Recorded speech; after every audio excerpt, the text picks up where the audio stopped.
Alors, il faut bien comprendre une chose, c'est qu'on ne peut pas se contenter d'une date isolée. Ce n'est pas comme ça qu'on doit travailler sérieusement. Une date doit s'inscrire dans une succession de dates, premièrement, et deuxièmement, une succession de dates doit faire pendant à une autre succession de dates en sens inverse. Si on n'a pas ces deux critères, on peut dire n'importe quoi. Comme je l'ai expliqué tout à l'heure dans une vidéo, il y a des mots qui veulent dire une chose qui peuvent être compris à l'envers. Donc c'est uniquement quand on a une orientation, quand on a une structure, quand on a une dialectique, quand on a une succession, quand on a une répétition, que l'on fait un travail sérieux.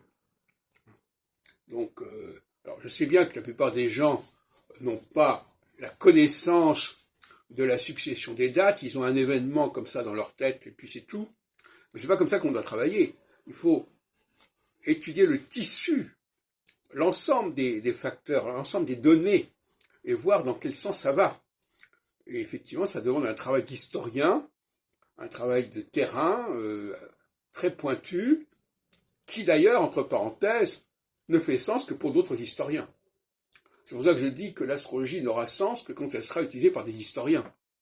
Ce n'est pas des non-historiens qui vont faire de l'astrologie historique, ça n'a pas de sens.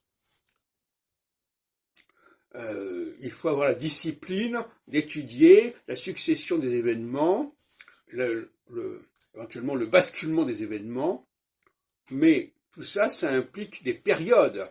On ne peut pas jongler avec les dates comme ça, une fois par-ci, une fois par-là. Il y a des groupes de dates qui se constituent et il y a des modules de dates qui se constituent dans un sens, puis dans un autre sens. Et en ce sens-là, les travaux de Roger Eke sont très insuffisants, vous me l'accorderez.